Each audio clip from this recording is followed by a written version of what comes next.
नमस्कार दोस्तों, स्वागत है आप सभी का भारत के सबसे बड़े ऑनलाइन चैनल अनअकैडमी पर। और भारत के सबसे बड़े ऑनलाइन चैनल अनअकैडमी के लेट्स क्रैक यूपी एग्जाम पे जुड़े हैं। सुबह के 9 बज चुके हैं। समय है आपका डेली करंट अफेयर्स का।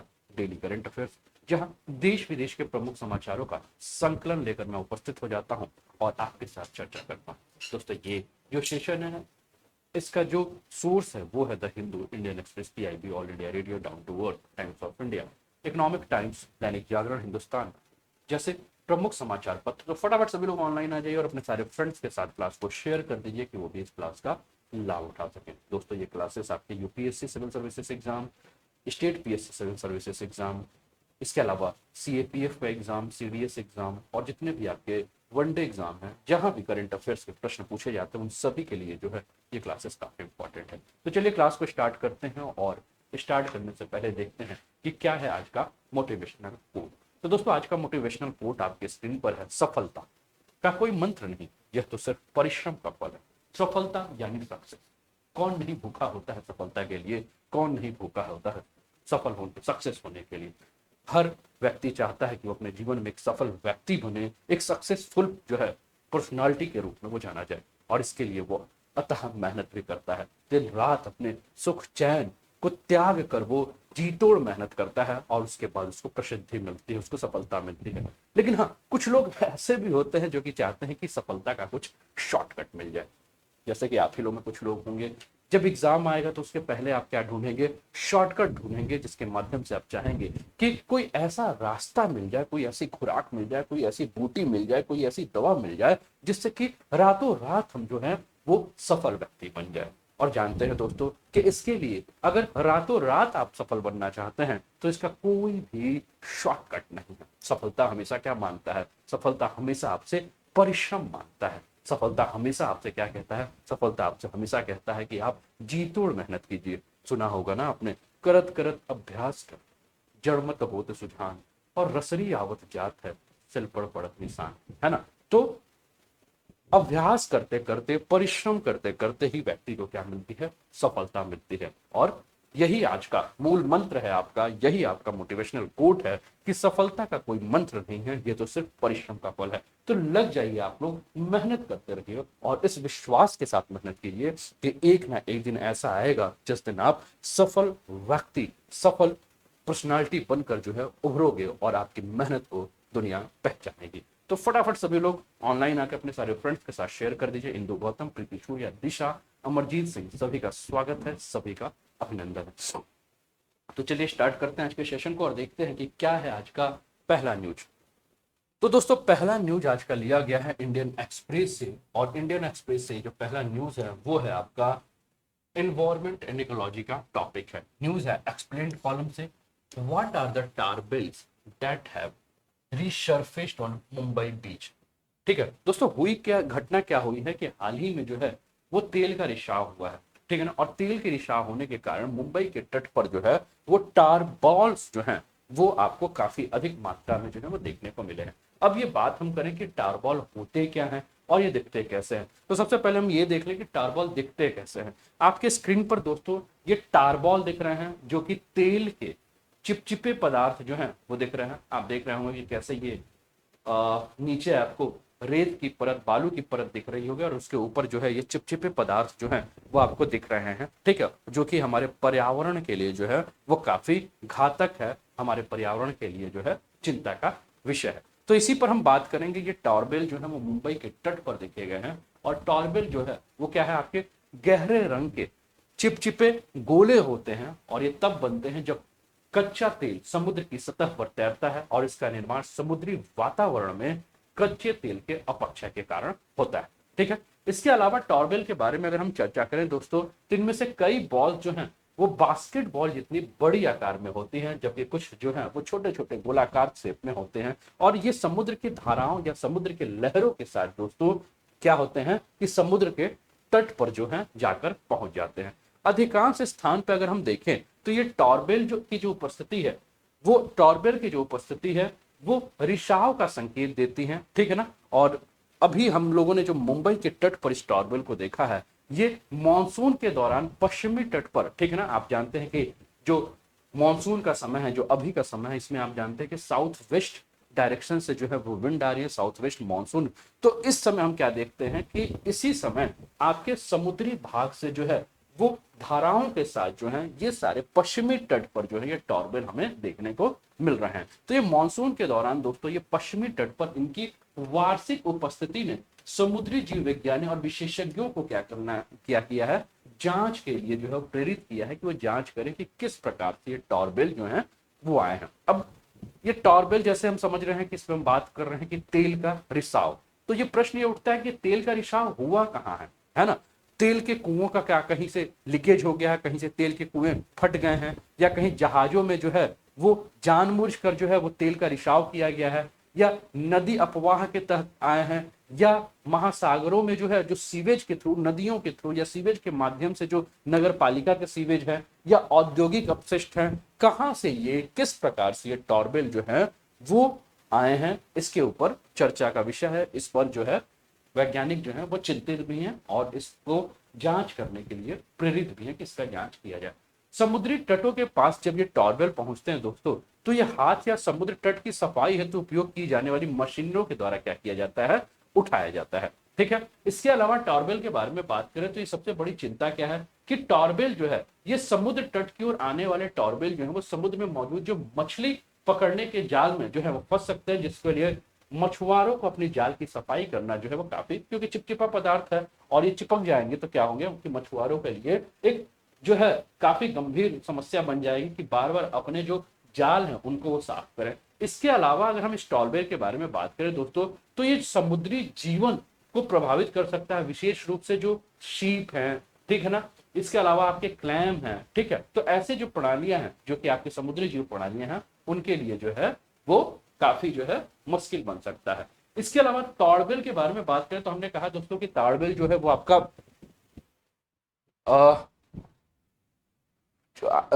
ऑयल के प्रोडक्ट्स हैं, तेल के जो है रिसाव हुए हैं, इसलिए जो दोस्तों ये क्या करते हैं, ये समुद्र की परत के ऊपर जो है वो सैकड़ों किलोमीटर जो है वो यात्रा कर जाते हैं, सैकड़ों किलोमीटर जो है वो तैर जाते हैं, और जिससे कि ये समुद्रिक पारिस्थितिकी तंत्र यानी कि आपके मराइन इकोसिस्टम को क्या करते हैं, ये प्रदूषित भी करते हैं। ठीक है, अब ये जो टॉर्बिल जो है अगर आपके समुद्र के सतह के ऊपर यात्रा करते हैं तो हम क्या देखेंगे कि ये इनके द्वारा जो है वो तटीय जल से प्राप्त समुद्री भोजन जैसे मछली को भी क्या कर सकते हैं, दूषित कर सकते हैं, और इससे हमारे जो फूड चैन है, हमारी जो खाद्य श्रृंखला है वो भी प्रभावित हो सकती है। रितु विश्वकर्मा, मोहम्मद आरिफ, स्वागत है।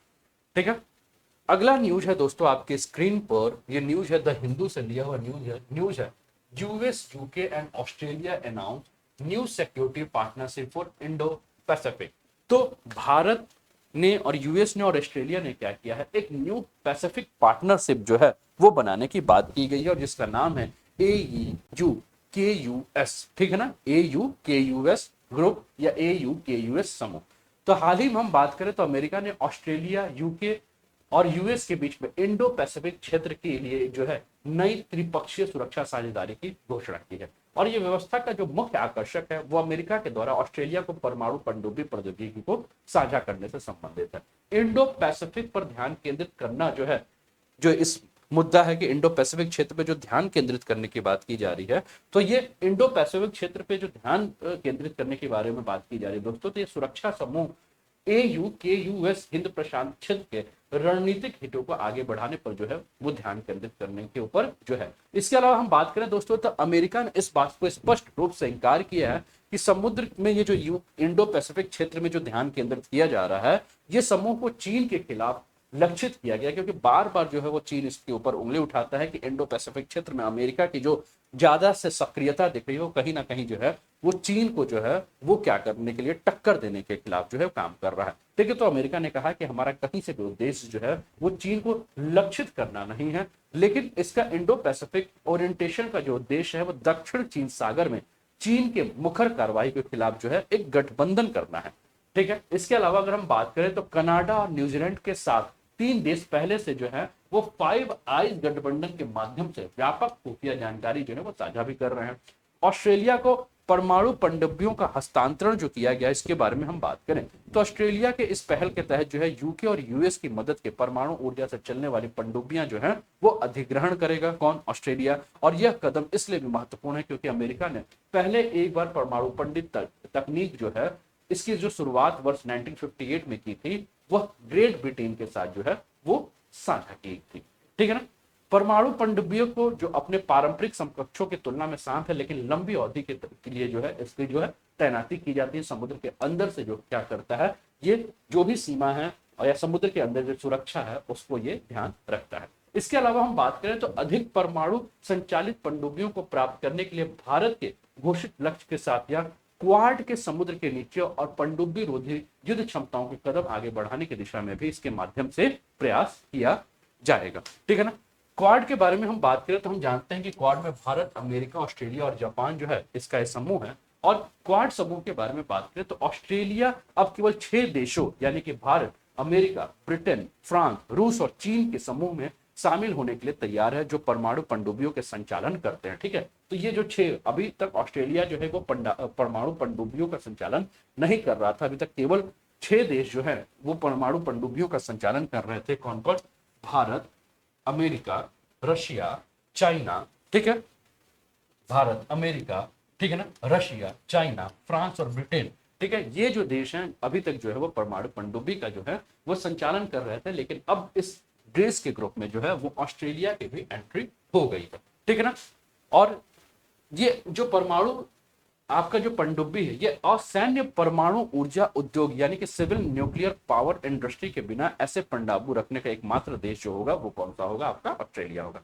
अब ये हम बात करें बहुक्षेत्रीय सहयोग के बारे में, जो कि आपका यूके, यूएस, ऑस्ट्रेलिया को लेकर जो एक नया जो बना हुआ है। ठीक है ना। अब इस समझिएगा, ए से ऑस्ट्रेलिया, यूके और यूएस से यूएस, ये 3 देशों का जो है वो गठबंधन बनने के बारे में बात की गई है। तो ये 3 देशों के मध्य जो बैठक और आपसी जुड़ाव जो है वो नई तकनीकी व्यवस्था के साथ साथ उभरती प्रौद्योगिकी में सहयोग करना भी इसके अंतर्गत शामिल है। इसके अलावा मैंने कहा कि 5 आइज अलायंस, तो 5 आइज अलायंस के बारे में बात करें तो इसमें 5 आइज अलायंस में कौन कौन से देश हैं? अमेरिका, यूके, कनाडा, ऑस्ट्रेलिया और न्यूजीलैंड है। और ये इनके मध्य में जो है वो जो भी आपका खुफिया साझाकरण की व्यवस्था है वो इसके मध्य में चलती है।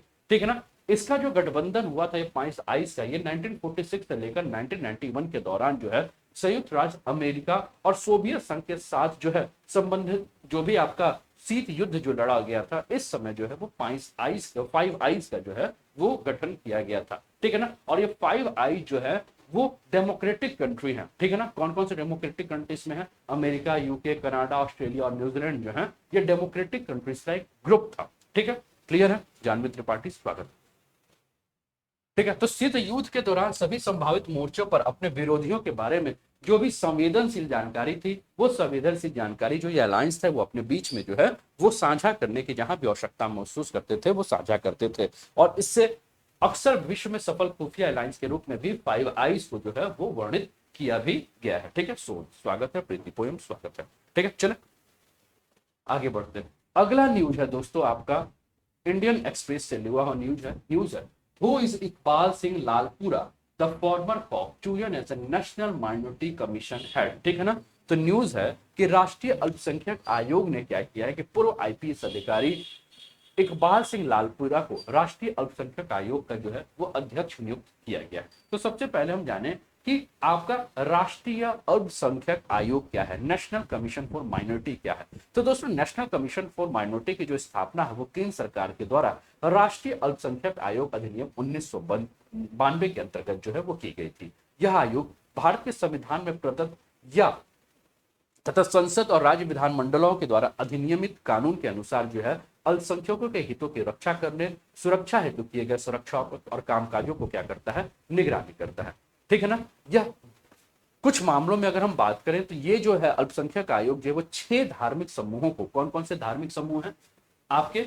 मुस्लिम, ईसाई, सिख, बौद्ध, पारसी और जैन को पूरे भारत में केंद्र सरकार के द्वारा भारत के राजपत्र में अल्पसंख्यक समुदायों के रूप में जो है इन्हें अल्पसंख्यक जो है वो अधिसूचित किया गया है। अल्पसंख्यक आयोग के बारे में हम बात करें, इसके पृष्ठभूमि में बात करें तो दोस्तों तो अल्पसंख्यक आयोग को जो है इसकी जो परिकल्पना की गई थी इस आयोग के गठन की वो 1978 में गृह मंत्रालय के संकल्प पत्र के माध्यम से इसकी संकल्पना की गई थी। वर्ष 1984 में अल्पसंख्यक आयोग को गृह मंत्रालय से अलग कर दिया गया और इसे नवनिर्मित लोक कल्याण मंत्रालय के अधीन जो है वो रखा गया। ठीक है। इसके अलावा अगर हम बात करें दोस्तों तो 1992 में राष्ट्रीय अल्पसंख्यक आयोग अधिनियम यानी कि national commission for minority act के तहत जो है 1992 में इसे अधिनियमित किया गया और इसके तहत अल्पसंख्यक आयोग को वैधानिक निकाय का जो है वो दर्जा प्राप्त किया गया और इसका नाम बदलकर राष्ट्रीय अल्पसंख्यक आयोग कर दिया गया। वर्ष 1993 में दोस्तों 5 धार्मिक समुदाय कौन कौन से, मुस्लिम, ईसाई, सिख, बौद्ध, पारसी को अल्पसंख्यक समुदाय के रूप में अधिसूचित किया गया और 2014 में 27 जनवरी को केंद्र सरकार की अधिसूचना के माध्यम से जैन समुदाय को भी अल्पसंख्यक आयोग के रूप में अल्पसंख्यक का जो है पार्ट जो है घोषित किया गया। आयोग की संरचना के बारे में बात करें तो राष्ट्रीय अल्पसंख्यक आयोग में एक अध्यक्ष, एक उपाध्यक्ष और 5 सदस्य होते हैं और ये सभी अल्पसंख्यक समुदाय से चुने जाते हैं।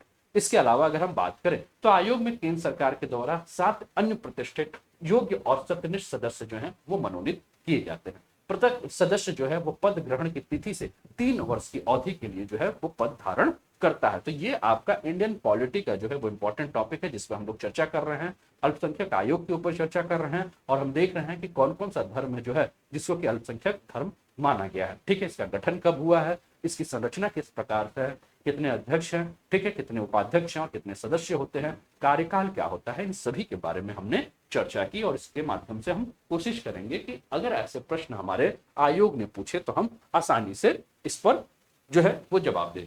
अगर हम संवैधानिक दृष्टिकोण से देखें, भारतीय संविधान के अनुसार से देखें कि भारतीय संविधान में किस किस अनुच्छेद में अल्पसंख्यक आयोग या अल्पसंख्यक के हितों के बारे में चर्चा की गई है, तो दोस्तों अल्पसंख्यक की सुरक्षा हेतु जो संवैधानिक प्रावधान है अनुच्छेद 15 और 16, अनुच्छेद 25, अनुच्छेद 26, अनुच्छेद 28, अनुच्छेद 29 और अनुच्छेद 30, यानी कि हमने जो अनुच्छेदों के बारे में बात की, कौन कौन सा अनुच्छेद, अनुच्छेद 15, 16, अनुच्छेद 25, अनुच्छेद 26, अनुच्छेद 28, अनुच्छेद 29 और अनुच्छेद आपका 30, ये अनुच्छेद जो है आपके अल्पसंख्यक आयोग से संबंधित है। इसके अतिरिक्त अगर हम बात करें तो अनुच्छेद 350 बी, ठीक है ना, जो कि 7वें संवैधानिक संशोधन अधिनियम 1956 के द्वारा जो है इसको संविधान में जोड़ा गया और इसमें भाषाई अल्पसंख्यक वर्गों के बारे में भारत के राष्ट्रपति के द्वारा एक विशेष अधिकारी नियुक्त किए जाने के प्रावधान जो है वो सुनिश्चित किया गया है। ठीक है ना, तो ये भी आप याद रखिएगा। ठीक है, क्या अनुच्छेद 350 बी में क्या है, ठीक है, क्लियर है। अंजलि पांडे, प्रांजल मिश्रा, दीपू कुमारी, ठीक है, सभी का स्वागत और फटाफट एक बार शेयर कर दीजिए आप लोग अपने सारे फ्रेंड्स के साथ, ठीक है ना। और आज विश्वकर्मा पूजा भी है और आज माननीय प्रधानमंत्री जी का जन्म दिवस भी है ना। तो अगर आप लोग कॉलेज में हैं तो अपने सारे फ्रेंड्स के साथ एक बार क्लास को शेयर कर दीजिए, सभी फ्रेंड्स के साथ आप लोग क्लास को शेयर कीजिए कि वो भी इस क्लास का लाभ उठा सके, है ना। और कैसा लग रहा है करंट अफेयर्स का सेशन? कल करंट अफेयर्स का जो सेशन नहीं हो पाया था उस टॉपिक को भी मैंने आज संकलित कर लिया है, ठीक है, जिसके माध्यम से आप लोग जो है उस टॉपिक को ऐसा महसूस ना हो कि आपका टॉपिक छूटा हुआ है। तो ये हम लोगों ने देखा। चलिए आगे बढ़ते हैं। अगला न्यूज है दोस्तों, न्यूज है national intelligence grid to finally see light of the day, NATGRID, ठीक है ना। तो नेट ग्रिड के बारे में हम बात करेंगे कि नेट ग्रिड क्या है, ठीक है, प्रदीप कुमार। तो नेट ग्रिड के बारे में बात करें तो दोस्तों अभी हाल फिलहाल में हमने देखा कि भारत के प्रधानमंत्री नरेंद्र मोदी जी ने जो है वो राष्ट्र को राष्ट्रीय खुफिया ग्रिड अर्थात national intelligence grid, net grid की जो है वो शुरुआत करने के बारे में उन्होंने कहा कि हम जल्द ही जो है वो नेट ग्रिड की जो है वो शुरुआत करेंगे, ठीक है। और ये भारत की खुफिया तंत्र को जो है वो और भी ज्यादा मजबूत करने के क्षेत्र में जो है हम काम करेंगे। अब नेट ग्रिड का जो उद्देश्य है वो क्या है कि भारत की आतंकवाद विरोधी क्षमताओं को क्या किया जाए, बढ़ाया जाए और भारत की आतंकवाद विरोधी क्षमताओं को बढ़ाने के साथ इसको जितना भी आधुनिक किया जाए, इसको जितना टेक्निकल मतलब तकनीकी रूप से इसको सक्षम जो है वो बनाया जाए। तो सबसे पहला प्रश्न हमारे सामने आता है कि नेशनल इंटेलिजेंस ग्रिड यानी कि नेट ग्रिड है क्या। तो दोस्तों नेट ग्रिड की परिकल्पना जो है वो सबसे पहले 2009 में की गई थी और इसका उद्देश्य क्या था कि सुरक्षा और खुफिया एजेंसियों के लिए एक सुरक्षित मंच का क्या किया जाए, तैयार किया जाए, जहां प्रवासियों के आने व जाने संबंधी सूचना किसी संदिग्ध का टेलीफोन विवरण तथा बैंकिंग संबंधी जानकारी को प्राप्त करने के लिए वन स्टॉप केंद्र के रूप में इसे गठन करने की बात की गई थी। वर्ष 2010 में सुरक्षा मामलों पर कैबिनेट समिति ने 3,400 करोड़ रुपए की नेट ग्रिड परियोजना को मंजूरी दी थी। अब नेट ग्रिड का प्रयोग कौन कर सकता है, किसके अधिकार में जो है ये नेट ग्रिड है? तो दोस्तों यह इंटेलिजेंस ब्यूरो यानी कि IB, research and analysis wings यानी कि रॉ सहित कम से कम 10 केंद्रीय एजेंसियों के लिए जो है वो एक सुरक्षित प्लेटफॉर्म है और ये डाटा एक्सेस करने का माध्यम होगा। नेटग्रिड दूरसंचार, कर रिकॉर्ड, बैंक आवर्जन जैसे 21 संस्थाओं को जो है वो डेटा संग्रह करेगा।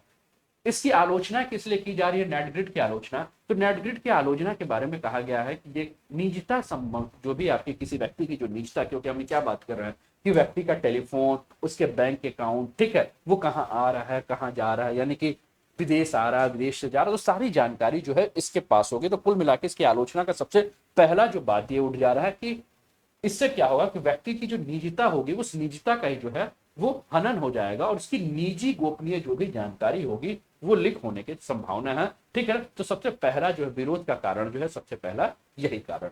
लेकिन इसके फायदे के बारे में बात करें तो आतंकवाद को रोकने की इसकी प्रभावकारिता पर भी सवाल उठाया गया है, ठीक है, क्योंकि किसी भी राज्य एजेंसी या पुलिस बल को नेटग्रिड का डेटाबेस एक्सेस करने की अनुमति नहीं दी है, जिससे तत्काल प्रभावी कार्रवाई की कम संभावना जो है वो कम हो जाएगी, ठीक है ना। सबसे दूसरी जो आलोचना इस पे की गई है कि जितने भी सेंट्रल आपकी एजेंसियां हैं उनके पास इसके अधिकार हैं, लेकिन राज्य एजेंसियों के पास इसके अधिकार नहीं है, ठीक है। पुलिस या कानून जो है वो राज्य का विषय है और जो राज्य पुलिस है वो सबसे पहली प्राथमिक संस्था है जो कि क्या कर सकती है कि अगर कहीं भी आतंकवादी घटना हो या कोई भी कुछ भी एक डेटा मिले कि यहाँ इस प्रकार की घटना हो सकती है, इससे संबंधित व्यक्ति जो है यहाँ है, तो सबसे पहले राज्य पुलिस जो है वो क्या करेगी, उस पर एक्शन लेगी। लेकिन नेटग्रिड में कहीं भी ये शक्ति नहीं दी गई है कि राज्य पुलिस जो है वो क्या कर सके, इसे एसेस कर सके। तो सबसे दूसरी आलोचना जो है इसके बारे में एक की।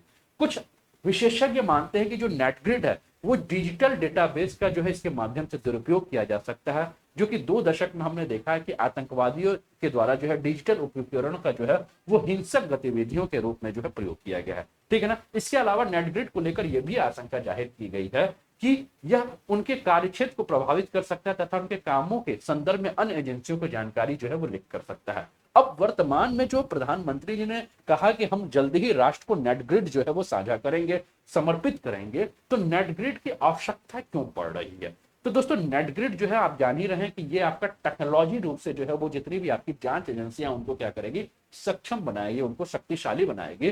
तो इसके माध्यम से दोस्तों कि पुलिस को कोई भी जानकारी प्राप्त करने के लिए कठोर या कोई भी अपमानजनक जो भी तरीके हैं, जैसे कि 3rd डिग्री का जो यूज करता है और किसी के बारे में जानकारी लेने के लिए, भैया तुम कहाँ गए थे, कहाँ से आए थे, तुम्हारे अकाउंट में कहाँ से पैसा आया, क्यों आया, कैसे आया, तुम किससे बात किए थे, किससे बात नहीं किए थे, ठीक है ना, इसके लिए जो है वो 3rd डिग्री यूज नहीं करना पड़ेगा।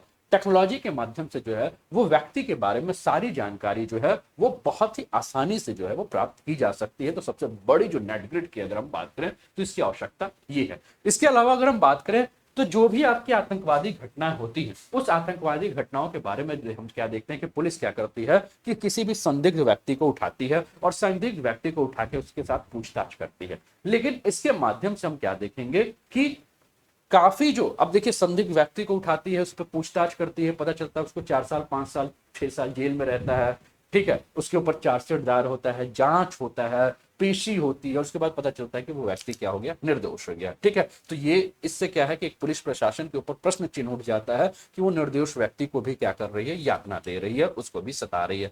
तो नेटग्रिड के माध्यम से हम सबसे बड़ा जो फायदा होगा कि कोई भी आतंकवादी घटना होगी या कोई भी आतंकवादी, ठीक है ना, जो संदिग्ध होगा, ठीक है ना, जिसको पुलिस पकड़ेगी, तो इससे निर्दोष व्यक्ति जो है वो जो है कोशिश यही रहेगी कि वो निर्दोष व्यक्तियों को ना पकड़े और इसके स्थान पे जो है वो सही से इन्वेस्टिगेशन करके क्या है कि जो सही व्यक्ति उसको पकड़े, जिससे कि किसी भी व्यक्ति के मानव अधिकारों का जो है वो उल्लंघन ना हो सके, ठीक है। नेटग्रिड के बारे में बात करें दोस्तों तो इससे जो भी आपके संदिग्ध पृष्ठभूमि वाले व्यक्ति हैं उनके ऊपर नजर रखने में मदद मिलेगी और पुलिस के पास जो है संदिग्ध व्यक्ति के सभी डाटा तक पहुंच तथा डेटाबेस में इसके मदद से जो है इसको बहुत ही अच्छा आराम से जो है उस व्यक्ति की जो भी गतिविधियां, उन गतिविधियों को ट्रैक करके जो है पुलिस जो है उस पर एक्शन ले सकती है, ठीक है। तो ये टॉपिक है दोस्तों। अभी हम अगले टॉपिक पे आए उसके पहले मैं आपको अनअकैडमी के बारे में बता दूं दोस्तों कि इस समय आप अनअकैडमी यानी कि इंडिया के लार्जेस्ट लर्निंग प्लेटफॉर्म पे जुड़े हैं और इस समय इंडिया के लार्जेस्ट लर्निंग प्लेटफॉर्म पे आप यूपीपीएससी और यूपी ट्रिपल एससी का जो ये चैनल है इस पर आप जुड़े हुए हैं दोस्तों। अगर आप प्लस का सब्सक्रिप्शन लेते हैं तो आपको एक्सेस करने का मिलता है अनलिमिटेड लाइव और रिकॉर्डेड कोर्सेज इंडिया के बेस्ट एजुकेटर के साथ आप एसेस कर सकते हैं। तो अभी तक अगर आपने सब्सक्राइब नहीं किया तो सब्सक्राइब कीजिए। दोस्तों अनअकैडमी का लर्निंग ऐप जो है अगर अभी तक आपके मोबाइल में डाउनलोड नहीं है तो आप अनअकैडमी का लर्निंग ऐप डाउनलोड कर लीजिए और अपने मोबाइल नंबर के माध्यम से इसे रजिस्टर्ड कर लीजिए। इसके बाद आप अपने गोल में यूपीपीएससी सर्च कर लीजिए और यूपीपीएससी चूज करने के बाद आप क्या कर सकते हैं कि जो भी क्लासेस है उस क्लास का लाभ उठा सकते हैं। जैसे कि मेरी इस समय जो स्पेशल क्लासेस चल रही है वो रात को 9 बजे स्पेशल क्लासेस है जिसमें हम लोग इन्वायरमेंट एंड इकोलॉजी के जो प्रश्न हैं उस पर हम चर्चा कर रहे हैं और इसका आप लोग लाभ भी उठा रहे हैं। जो स्टूडेंट अभी तक इन्वायरमेंट एंड इकोलॉजी के सेशन को नहीं कर रहे हैं वो कीजिए। 4 दिन से सेशन जो है वो चल रहा है और हम लोग इस पे इन्वायरमेंट के इंपॉर्टेंट क्वेश्चन पर हम लोग चर्चा कर रहे हैं और वो क्वेश्चन जो कि आपके विगत वर्षों में प्रश्न आए हुए हैं या संभावित जो प्रश्न है उसके ऊपर हम चर्चा कर रहे हैं। ठीक है, तो उसके लिए आप जुड़ जाइए। इसके लिए आप क्या कीजिए कि मुझे मेरे नाम से सर्च कर लीजिए, अनूप उपाध्याय नाम से आप मुझे सर्च करके मुझे फॉलो कर लीजिए कि आपको किसी भी प्रकार की समस्या ना हो और जितनी भी मेरी स्पेशल क्लासेस है उसका आपको लाभ मिलता है। अगर आप पहली बार हैं दोस्तों तो आपके लिए एक अनलॉक कोड आपसे मांगेगा। तो मेरा अनलॉक कोड जो है अनूप 10 है और इसके माध्यम से आप एडमिशन भी ले सकते हैं और इस कोड के माध्यम से आप फ्री क्लास का लाभ उठा सकते हैं। अनअकैडमी का एडवांटेज क्या है कि एनी टाइम एनीवेयर आप क्या कर सकते हैं कि क्लासेस कर सकते हैं, लाइव और रिकॉर्डेड सेक्शन। अपॉर्चुनिटी है आपको पढ़ने का इंडिया का बेस्ट एजुकेटर और इन्फ्लुएंसर से आप मल्टीपल कॉरेस्पॉन्डेंस कोर्सेज को एसेस कर सकते हैं। एकेडमिक कैलेंडर के साथ जो है आपका पूरा का पूरा प्लान एक जो है वो डिजाइन कर दिया जाएगा। Workshop, study session, master classes आपको मिलेंगी, unlimited quiz session, study material PDF format मिलेगा, multiple live doubt clearing session है, आप इनका लाभ उठा सकते हैं। दोस्तों एक समय मेगा सब्सक्रिप्शन ऑफर चल रहा है। अगर आप यूपीपीएससी यूपी ट्रिपल एससी का इस मेगा सब्सक्रिप्शन ऑफर का लाभ उठाना चाहते हैं तो आप 24 महीने का सब्सक्रिप्शन लेंगे तो 3 महीने का सब्सक्रिप्शन जो है अनअकैडमी आपको अपने तरफ से फ्री देगा। इसके लिए क्या करना है दोस्तों, आपको जो कोड यूज करना है ANUP10 अनूप 10 का कोड यूज करके क्या कर सकते हैं आप इसका लाभ उठा सकते हैं। जिस स्टूडेंट के जो भी स्टूडेंट है उनका सब्सक्रिप्शन अगर एक्सपायर हो चुका है तो नए मोबाइल नंबर और नए ईमेल आईडी का प्रयोग करके क्या कर सकते हैं इसका लाभ उठा सकते हैं। अधिक जानकारी के लिए आप मुझसे संपर्क कर सकते हैं। दोस्तों अनअकैडमी बहुत जल्दी जो है अपना प्राइस हाइक कर रहा है। इसके लिए यूपीपीएससी और यूपी ट्रिपल एससी का जो सब्सक्रिप्शन है उसकी कीमतों में अगर हम देखें तो 10 से 20% तक का जो है वो वृद्धि होने वाला है। ठीक है ना, जैसे कि आप एमपी का, बिहार का या अन्य स्टेट का जो आप फी देखते हैं, ठीक है, तो उस हिसाब से अगर हम देखें तो यूपीपीएससी का फी अभी काफी कम है लेकिन अनअकैडमी जो है वो 10 से 20% जो है फी में वृद्धि करने जा रहा है। तो जो है ठीक है ना, तो अभी तक आपने सब्सक्रिप्शन नहीं लिया तो इसका सब्सक्रिप्शन ले सकते हैं। इसके अलावा दोस्तों Vijeta UPPSC prelim GS paper 1 test 3 चल रहा है जिसमें अगर आप रैंक 1 लाते हैं तो 100% स्कॉलरशिप आपको अनअकैडमी देगा। रैंक 2-3 पे 50% स्कॉलरशिप देगा। रैंक 4 to 25 पे 25% स्कॉलरशिप देगा। इसके लिए जो इनवाइट कोड यूज करना है वो इनवाइट कोड आप अनूप 10 का यूज करके आप क्या कर सकते हैं, क्लासेस कर सकते हैं। ये आप इसका लाभ उठा सकते हैं जो कि 200 मार्क्स का जो है ये आपका टेस्ट होगा। ड्यूरेशन जो होगा 120 मिनट होगा और नेगेटिव मार्किंग 0.33 होगा। आप इसका लाभ उठा सकते हैं। ठीक है, बैच कोर्स के बारे में बात करें दोस्तों तो यूपीपीएससी मेंस ऑप्शनल का जो बैच है वो चल रहा है फरवरी से। अगर आप चाहें तो इसका लाभ उठा सकते हैं। लक्ष्य यूपीपीएससी 2022 को ध्यान में रखते हुए 15 सितंबर से जो है आपका एक बैच स्टार्ट है जिसमें पूरी टीम है जिनके साथ आप क्लास कर सकते हैं। इसके अलावा एक्सपेडिशन करके आपका इंग्लिश मीडियम का जो बैच है वो चल रहा है, इसका आप चाहे तो लाभ उठा सकते हैं। अगर आप यूपीपीएससी यूपी ट्रिपल एससी का जो सब्सक्रिप्शन लेते हैं तो आपको UPPSC subordinate, lower PCS, RO, UPSI, UP triple SC पेट, लेखपाल बी और ऑप्शनल कोर्स का जो है वो आपको लाभ मिलेगा। फी के बारे में बात करें दोस्तों तो इस समय जो फी है आपका 24 महीने का 8,400 है, 12 महीने का 7,000 है, 6 महीने का 5,600 और 3 महीने का 3,500 है। लेकिन जैसे ही आप कोड यूज करोगे, क्या कोड यूज करना है, जैसे ही आप कोड यूज करोगे ANUP10 वैसे ही आपको क्या होगा, आपके फी में आपको 10% का ऑफ मिल जाएगा। तो जिनका एक्सपायर हो चुका है नया मोबाइल नंबर, नए ईमेल आईडी के माध्यम से आप ले लीजिए। अधिक जानकारी के लिए मेरे को संपर्क कर लीजिए। तो 10% ऑफ होने के बाद आपका फीस 7,560, 12 महीने का 6,300, 6 महीने का 5,040 और 3 महीने का 3,150 हो जाएगा। आप इसका लाभ ले सकते हैं। इसके अलावा सुपर कॉम्बो सब्सक्रिप्शन ऑफर चल रहा है जिसमें घर बैठे बैठे आप यूपी बिहार की तैयारी जो है शानदार, जानदार, जबरदस्त तरीके से कर सकते हैं। जिसमें यूपी बिहार के टॉप एजुकेटर के द्वारा आपको live classes, test rich quizzes, structured courses, unlimited access करने का मौका मिलेगा। इसमें 6 महीने की फी जो है 7,960, 12 महीने की फीस 10,620 और 24 महीने की फीस जो है 14,620 होगा। और इसके लिए जो कोड यूज करना है, यहाँ भी आप अनूप 10 का कोड यूज करके 10% ऑफ पा सकते हैं। ठीक है, फिर से बोर्ड दिक्कत कर रहा है, ब्लिंकिंग बहुत ज्यादा हो रही है। बक्स बाउंटी करके दोस्तों ये अपॉर्चुनिटी और लर्नर्स का, अगर आपको लगता है कि आपके एजुकेटर्स की किसी भी एजुकेटर्स की क्लास में कोई भी कंटेंट जो है इनअप्रोप्रिएट कंटेंट है, जो कि अपमानजनक कंटेंट है, तो आप क्या कर सकते हैं कि क्लेम कर सकते हैं, और आपका क्लेम अगर सही होगा तो अनअकैडमी आपको अपनी तरफ से प्राइज देगा। फ्री स्पेशल क्लासेस जो है अनअकैडमी का आपका है, इसके लिए आप अनअकैडमी का लर्निंग ऐप डाउनलोड करके आप फ्री स्पेशल क्लासेस का जो है वो लाभ उठा रहे होंगे, है ना। जैसे मेरा स्पेशल क्लासेस जो है इस समय क्या चल रहा है, आप सभी को जानकारी है, बता दीजिए एक बार कमेंट में कौन सा क्लास चल रहा है इस समय। एनवायरमेंट एंड इकोलॉजी का जो है वो स्पेशल क्लासेस चल रहा है, जो कि रोज रात 9 बजे आ रहा है। इसका आप लाभ उठाइए। ठीक है, इसके लिए आपको अनलॉक कोड जो यूज करना है, अगर आप पहले बार आप जुड़ रहे हैं तो अनूप 10 का अनलॉक कोड यूज कीजिए और स्पेशल क्लास का जो है वो लाभ उठाइए, जिससे कि आपको तैयारी जो है आपकी अच्छी खासी चल सकेगी। ठीक है, चलिए अगला न्यूज है आपके स्क्रीन पर, ये भी आपका इंडियन एक्सप्रेस से लिया हुआ है। एक बार शेयर कर दीजिए क्लास को अपने सारे फ्रेंड्स के साथ, एक बार क्लास को शेयर कर दीजिए कि वो भी क्लास का लाभ उठा सके। ठीक है ना, सभी लोग एक बार शेयर कर दीजिए। सबने शेयर कर दिया है। मोहम्मद आरिफ, प्रदीप कुमार, सोन, अमरजीत, प्रीति सूर्या, अंजलि, दीपू, प्रांजुल मिश्रा, जानवी त्रिपाठी, ऋतु विश्वकर्मा, प्रीति पोयम, इंदु गौतम, दिशा, सभी अपने सारे फ्रेंड्स के साथ क्लास को शेयर कर दिया। तो फटाफट जो है वो क्लासेस को शेयर कर दीजिए कि बाकी सारे स्टूडेंट जो हैं, आपके जो भी फ्रेंड्स हैं, वो भी इस क्लास का लाभ उठा सकें। और इस विश्वास मानिए कितने डिटेल में आपको करंट अफेयर्स की क्लासेस जो है वो नहीं मिलेगी। और ये वही क्लास है जिससे आप लोग लास्ट ईयर, प्रदीप कुमार, सभी लोगों ने शेयर किया ना, और ये वही क्लास है। और मैं अभी भी कह रहा हूँ, आप लोग के पास पीडीएफ होगा, आप लोग स्क्रीनशॉट लेते होंगे, जो भी करते होंगे। 10 अक्टूबर, 24 अक्टूबर, दिन, तारीख, समय सब कुछ याद कर लीजिए। जनरल स्टडीज पेपर 1 का जब होगा, जो चाहे वो पॉलिटी के प्रश्न हो, चाहे वो इन्वायरमेंट के प्रश्न हो, चाहे वो साइंस टेक के प्रश्न हो, चाहे वो इकोनॉमी के प्रश्न हो, ठीक है ना, प्रश्न तो वही आएंगे जो हम पढ़ेंगे और पढ़ाएंगे। ठीक है ना, लास्ट ईयर भी आए थे, इस साल भी आपको ढेर सारे प्रश्न जो हैं वो इस करंट अफेयर्स क्लास से देखने को मिलेंगे, जैसा कि मिलते हैं, है ना, है कि नहीं। चलिए, तो अभी हाल फिलहाल में आपने देखा होगा कि प्रधानमंत्री जी अलीगढ़ की यात्रा पे आए थे। ठीक है ना, और सेंट्रल विस्टा के बारे में बात हो रही है इस समय, समाचार पत्रों में सेंट्रल विस्टा इन सब सारी चीजों पे बात हो रही है। लेकिन आज हम बात करेंगे अलीगढ़ के बारे में। और प्रधानमंत्री जो है, जो अलीगढ़ आए थे, वहां राजा महेंद्र प्रताप सिंह जी के नाम पर जो है एक राजकीय विश्वविद्यालय की जो है उन्होंने आधारशिला रखी। तो न्यूज क्या है, the legacy of Raja Mahendra Pratap Singh and his contribution to the building of Aligarh Muslim university.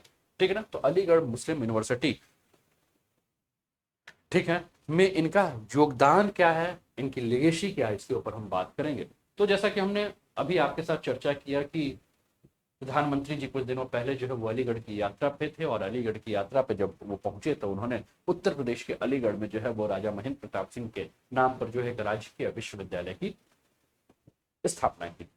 अब सबसे पहले जाने कि भैया ये राजा महेंद्र प्रताप सिंह कौन है। तो दोस्तों, राजा महेंद्र प्रताप सिंह का जन्म जो है 1886 में जो है उत्तर प्रदेश के हाथरस जिले में हुआ। और एक ये स्वतंत्रता सेनानी, क्रांतिकारी, लेखक, समाज सुधारक और एक, ठीक है ना, अंतरराष्ट्रवादी थे। ठीक है ना, इनके बारे में अगर हम और भी चर्चा करें तो वह 8 अलग अलग भाषाओं में जो है वो पारंगत थे, और विभिन्न धर्मों का वो क्या करते थे, पालन करते थे। सबसे पहले योगदान के बारे में बात करते, इन्होंने शिक्षा को जो है वो बढ़ावा दिया था। किसने, राजा महेंद्र प्रताप सिंह ने। वर्ष 1909 में उन्होंने अपना निवास छोड़ दिया था, और एक वो तकनीकी विद्यालय में परिवर्तित किया जा सके उनका निवास, और ये तकनीकी विद्यालय जो है वो प्रेम महाविद्यालय था। ठीक है ना, जिसका नाम था, और कहा जाता है कि यह देश का पहला पॉलिटेक्निक कॉलेज था। स्वतंत्रता संघर्ष में इनके योगदान के बारे में हम बात करें दोस्तों, तो 1913 में उन्होंने दक्षिण अफ्रीका में गांधी जी के अभियान में भी भाग लिया था। ठीक है ना, गांधी जी ने जो 1915 में जब भारत आए थे उसके पहले 2 साल पहले साउथ अफ्रीका में जो है एक अभियान चालू किया था, वहां राजा महेंद्र प्रताप सिंह जो है वो उनके साथ जुड़े थे। उन्होंने 1915 में प्रथम विश्व युद्ध के मध्य काबुल में भारत की अंतरिम सरकार यानी कि बागे बाबर की स्थापना की। तब देख लीजिए कितना इंपॉर्टेंट है आपके इतिहास के लिए जो है ये टॉपिक कितना इंपॉर्टेंट है, और आयोग यहां से प्रश्न क्यों नहीं बनाएगा। उन्होंने खुद को राष्ट्रपति घोषित किया और भोपाल में उनके साथी क्रांतिकारी मौलाना बरकतुल्लाह इस अंतरिम सरकार के प्रधानमंत्री बना। कहा जाता है कि उन्होंने बोलिशविक क्रांति जो कि रूस में क्रांति हुई थी उसमें 2 वर्ष बाद 1919 में उनकी मुलाकात जो है वो व्लादिमीर लेनिन से हुई थी। इसके अलावा आपके स्क्रीन पर इस समय राजा महेंद्र प्रताप सिंह नजर आ रहे थे, वही राजा महेंद्र प्रताप सिंह है जो कि 8 भाषाओं के जानकार थे 1913 में, जिन्होंने महात्मा गांधी जी के साथ जो है वो साउथ अफ्रीका में जो है अपना योगदान दिया। इसके अलावा 1919 की रूसी क्रांति और ये सारी चीजों के बारे में जो भी हमने चर्चा किया इनके बारे में, ठीक है ना। तो ये आपके स्क्रीन पर जो है वो राजा महेंद्र प्रताप सिंह है, ठीक है ना। हाथरस के रहने वाले थे, जन्म हुआ था हाथरस में, और अलीगढ़ मुस्लिम यूनिवर्सिटी के निर्माण में इनके योगदान के ऊपर भी हम चर्चा करेंगे, ठीक है। 1925 के बारे में बात करें दोस्तों तो ये 1925 में तिब्बत के मिशन पे गए थे और दलाई लामा से वहां जाकर मिले थे। इन्होंने अफगानिस्तान की ओर से एक अनौपचारिक आर्थिक मिशन पर ये थे और ये भारत में ब्रिटिश क्रूरता को जो है वो उजागर करना चाहते थे इस मिशन के द्वारा। स्वतंत्रता के 1 वर्ष पहले राजा महेंद्र प्रताप सिंह के बारे में बात करें तो ये भारत लौट आए और उन्होंने तुरंत ही महात्मा गांधी के साथ कार्य करने का जो है वो शुरुआत फिर से कर दिया, ठीक है ना। रविंद्र यादव स्वागत है। इसके अलावा अगर हम बात करें दोस्तों राजा महेंद्र प्रताप सिंह के बारे में तो 1929 में उन्होंने बर्लिन में वर्ल्ड फेडरेशन जो बाद में संयुक्त राष्ट्र के निर्माण की पृष्ठभूमि बनाया था का शुभारंभ किया। 1932 में उन्होंने नोबेल शांति पुरस्कार के लिए इनका नामांकन भी किया गया था। स्वतंत्र भारत में उन्होंने पंचायती राज के अपने आदर्श को परिश्रम पूर्वक पालन किया और उन्होंने 1957 में मथुरा से निर्दलीय उम्मीदवार के रूप में जीत हासिल करके लोकसभा में प्रवेश भी किया था। किसने? राजा महेंद्र प्रताप सिंह ने। तो काफी सारे जो चीज है इनसे संबंधित है, ठीक है ना। अगला न्यूज है दोस्तों आपके स्क्रीन पर, elephant from Nepal damage crops in UP, ठीक है ना। तो नेपाल से हाथी जो है वो क्या कर रहे हैं, उत्तर प्रदेश के पीलीभीत क्षेत्र में जो है, जो पीलीभीत टाइगर रिजर्व है उत्तर प्रदेश का, वहां एंट्री कर रहे हैं और एंट्री करने के बाद फसलों को नुकसान पहुंचा दे रहे हैं। तो ये न्यूज नहीं है, न्यूज थोड़ा सा अलग है। न्यूज है पीलीभीत से, आपका टाइगर रिजर्व से संबंधित है। तो हाल ही में हमने क्या देखा कि शुक्ला फांटा राष्ट्रीय उद्यान से हाथियों का एक झुंड जो है, शुक्ला फांटा राष्ट्रीय उद्यान, ठीक है, वहां से हाथियों का एक झुंड जो है वो उत्तर प्रदेश के पीलीभीत में घुसता है और पीलीभीत टाइगर रिजर्व जो कि उत्तर प्रदेश में है वहां पहुंचकर किसानों के फसलों को जो है वो क्या करता है, नुकसान पहुंचता है, ठीक है। शुक्ला फांटा राष्ट्रीय उद्यान के बारे में बात करें दोस्तों तो यह सुदूर पश्चिमी क्षेत्र में नेपाल के तराई क्षेत्र में जो है संरक्षित क्षेत्र है, ठीक है ना। इसके अलावा अगर हम बात करें तो यह टाइगर रिजर्व जो है उत्तर प्रदेश के 3 जिलों, कौन कौन से जिलों, पीलीभीत, लखीमपुर खीरी और बहराइच में अवस्थित है। इसे वर्ष 2014 में टाइगर रिजर्व के रूप में नामित किया गया था और यह भारत का 45वां जो है टाइगर रिजर्व परियोजना है। वर्ष 2020 में इसने बीते 4 वर्षों यानी कि 2014 से 18 में बाघों की संख्या को दुगुना करके TX2 जो अवार्ड है वो जीता है। यह ऊंची गंगा मैदान पे, ऊपरी गंगा मैदान के तराई और आर्क लैंडस्केप के हिस्से में निर्माण करता है। रिजर्व के उत्तरी छोर भारत नेपाल सीमा के पास स्थित है, जबकि दक्षिणी सीमा जो है वो शारदा और खकरा नदी के बीच में स्थित है। इनके कॉरिडोर लिंकेज के बारे में बात करें तो राज्य के भीतर और बाहर कई बाघ आवासों के साथ संबंध होने के कारण पीलीभीत बाघों के लिए एक महत्वपूर्ण निवास स्थान है और इसका उपयोग जो है बाघ और अन्य जंगली जानवरों के आवास के रूप में किया जाता है, ठीक है। आपके स्क्रीन पर दोस्तों ये दिख रहा होगा, ये पीलीभीत, ठीक है ना, ये नेशनल पार्क ऑफ सेंचुरी और ये आपका उत्तर प्रदेश जो है वो आपको दिख रहा है ना। ये आपका लखनऊ नजर आ रहा है, ठीक है। ये आपका बुलंदशहर का क्षेत्र, ठीक है। अब हमें कहाँ चलना है, उत्तर में चलिए। ये आपका उत्तराखंड है, नैनीताल का क्षेत्र, ये आपका पीलीभीत नजर आ रहा है ना। सभी को आपकी स्क्रीन पर नजर आ रहा होगा पीलीभीत, ठीक। ये क्षेत्र जो है ये पीलीभीत है और यहाँ थोड़ा सा आगे बढ़ेंगे तो दुधवा राष्ट्रीय उद्यान किशनपुर है, ठीक है। तो ये आपका मैप में आप देखें और ऊपर आप देख रहे हैं तो ये नेपाल का सीमा है, तो ये नेपाल का बॉर्डर है आपका और यहीं से जो है हाथी जो है वो क्या कर रहे हैं, एंट्री मार दे रहे हैं और पहुंच के क्या कर रहे हैं, नुकसान कर रहे हैं लोग, ठीक है। चलिए आगे बढ़ते हैं, ठीक है। महत्वपूर्ण लिंकेज के बारे में बात करें तो सुरही रेंज है कार्बेट का, लग्गा बग्गा जो है जो कि आपका शुक्ला फंटा राष्ट्रीय उद्यान नेपाल और किशनपुर वन्यजीव अभयारण्य दुधवा के बीच में जो है वो आपका जो है लिंकेज है। वनस्पति और प्राणी जगत के बारे में बात करें तो इसमें 127 से अधिक जंगली जानवर, 326 पक्षी प्रजातियां, 2100 फूल और पौधे की विभिन्न प्रजातियां पाई जाती है। जंगली जानवरों में अगर हम बात करें तो इसमें बाघ, हिरण, तेंदुआ जो है वो प्रमुख है, और इसमें कई जिलों के निकायों के साथ जंगल और घास के मैदान सामने आए। ठीक है ना। तराई और आर्क लैंडस्केप के बारे में हम बात करें तो तराई आर्क लैंडस्केप जो है पश्चिम में यमुना नदी और पूर्व में बागमती नदी के बीच में 810 किलोमीटर लंबा जो है खंड है, और ये उत्तराखंड, उत्तर प्रदेश, बिहार और नेपाल की निचली पहाड़ियों तक जो है विस्तृत हुआ है। ठीक है ना।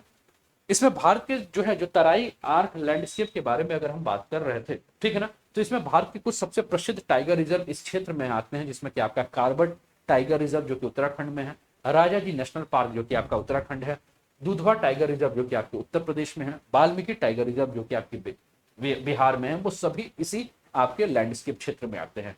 ठीक है ना। इसके अलावा अगर हम बात करें तो ये जो क्षेत्र है वो आपका बंगाल टाइगर, जिसको कि हम जो साइंटिफिक नेम जो है पैंथरा टाइग्रिस है, एक सिंग वाला गेंडा जिसको राइनोसोरस यूनिकॉर्नस कहा जाता है, और एशियाई हाथी जिसको कि आपका एलिफेंस मैक्सिमस कहा जाता है। ये 3 प्रजातियों का जो है ये आपका निवास स्थान है। ठीक है। अगला न्यूज है दोस्तों आपका आउटलुक से लिया हुआ, Paradip port install mobile x-ray container scanning system. ठीक है ना। तो mobile x-ray container scanning system का जो है वो पारादीप पोर्ट पे जो है वो क्या किया गया है, लगाया गया है, और पारादीप पोर्ट के द्वारा पारादीप इंटरनेशनल कार्गो टर्मिनल के पास एक मोबाइल एक्सरे स्कैनिंग सिस्टम को स्थापित किया गया। तो हम मैप में ये देखेंगे कि पारादीप पोर्ट है कहाँ। तो आपकी स्क्रीन पर दोस्तों ये आपको इंडिया का मैप दिख रहा होगा, और ये आपको उड़ीसा में आपको पारादीप पोर्ट आपको नजर आ रहा होगा। सभी को नजर आ रहा है। ठीक है ना। आपके उड़ीसा में ये आपको पारादीप पोर्ट नजर आ रहा होगा। ठीक है। तो यहाँ एक आपका मोबाइल एक्सरे कंटेनर इस स्कैनिंग सिस्टम जो है वो लगाया गया है। इसके ऊपर चर्चा करेंगे कि ये है क्या। तो इस स्कैनिंग सिस्टम के माध्यम से दोस्तों बंदरगाह पे जो भी कंटेनर आएंगे उनका फिजिकल जो है वो परीक्षण किया जा सकता है, यानी कि भौतिक परीक्षण किया जा सकता है, और यहाँ रहने की अवधि को कम करने के उद्देश्य से ईज ऑफ डूइंग बिजनेस के तहत जो है ये आपकी सबसे पहली जो पहल है वो स्थापित की गई है। यह आंतरिक इलाकों के उद्योगों को लंबे समय में चली आ रही आवश्यकता को पूरा करने के लिए बंदरगाह के माध्यम से कंटेनरों को बिना कटा हुआ धातु स्क्रैप सामग्री की आवाजाही की सुविधा प्रदान करेगा। इसका महत्व क्या होगा, तो इसके माध्यम से दोस्तों पारादीप बंदरगाह पर कंटेनर की मात्रा को बढ़ाने और रसद लागत को कम करने तथा एक्जिम यानी कि निर्यात आयात व्यापार में जो है इससे मदद मिलेगी। इसके अलावा हम बात करें दोस्तों तो पारादीप पोर्ट के बारे में बात करें तो जैसा कि अभी हमने मैप में देखा पारादीप पोर्ट को, ये भारत के पूर्वी तट यानी कि आपके उड़ीसा में आपको ये है, और ये भारत के पूर्वी तट में प्राकृतिक जो है आपका गहरा पानी का बंदरगाह है, जो कि उड़ीसा में आपके महानदी और बंगाल की खाड़ी के संगम पे आपका ये पारादीप पोर्ट है। कलकत्ता से लगभग इसकी जो दूरी है वो 210 समुद्री मील है, और विशाखापत्तनम से 260 मील उत्तर में है, और कलकत्ता से 210 मील दक्षिण में आपका पारादीप पोर्ट है। इसके अलावा अगर हम बात करें दोस्तों तो ये पोर्ट पारादीप पोर्ट ट्रस्ट के द्वारा प्रशासित किया जाता है, और ये आपका पीपीटी के माध्यम से, ठीक है ना, प्रशासन जो है वो बंदरगाह ट्रस्ट अधिनियम 1963 के तहत जो ये काम करता है। पीपीटी को दोस्तों वर्ष 1966 में लॉ अयस्क के निर्यात के लिए जो है मोनो कम्युनिटी पोर्ट के रूप में इसे कमीशन किया गया था। ठीक है। अगला न्यूज है दोस्तों आपका द हिंदू से लिया हुआ न्यूज है, LC1 LCA Mac 2 roll out next year first flight in 2023 से साइंटिस्ट। ठीक है ना। तो तेजस MK2 और AMCA से संबंधित ये न्यूज है।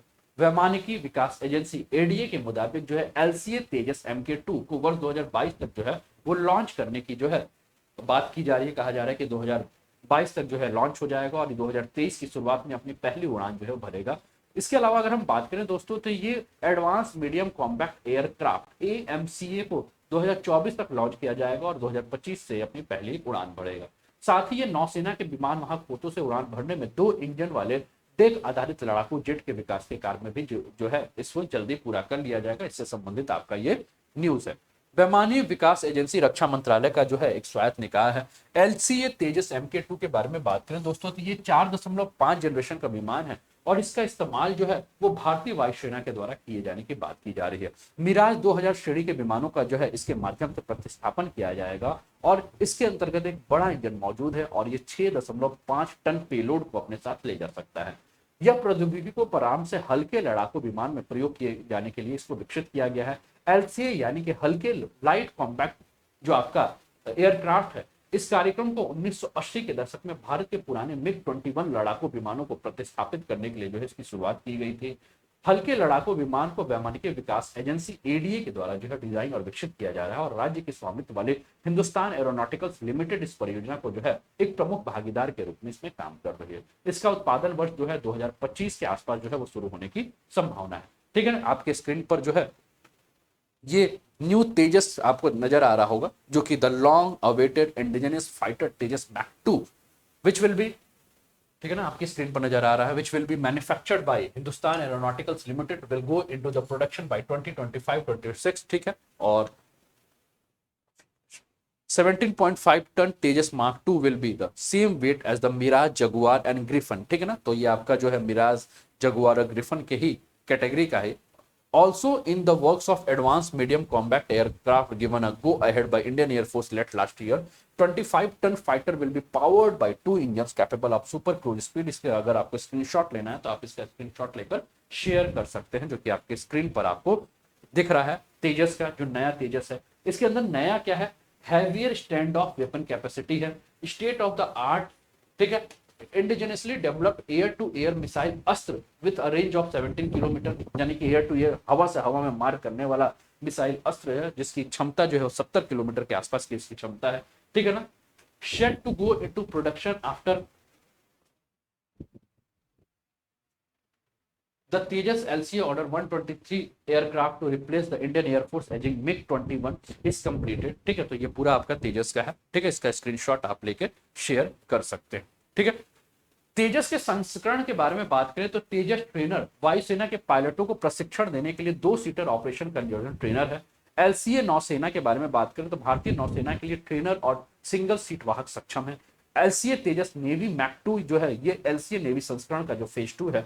एलसीए तेजस मैक 1A जो है, ये एलसीए तेजस मैक 1 में उच्च आपका थ्रस्ट इंजन जो है, जो कि वायुसेना के साथ जो है वो किया, वायुसेना के साथ जो है उन्नत टेक्नोलॉजी का जो प्रयोग किया जा रहा है। एलसीए तेजस मैक 2 मैक 1 का ही जो है आपका उन्नत संस्करण, जो कि मैक 2 को जो उच्च गतिविधि को प्रदान करता है। ठीक है, अब आपसे हम बात करेंगे कि AMCA यानी कि उन्नत मध्यम युद्धक विमान क्या है। तो दोस्तों, ये 5वीं पीढ़ी का आपका विमान है, जिसे भारतीय वायुसेना में जो है वो शामिल किया जाएगा, और ये आपका स्टेल्थ विमान है, जो हल्के युद्धक विमान के विपरीत जो है तकनीकी पर आधारित एक तीव्र गति से कार्य करने में सक्षम है।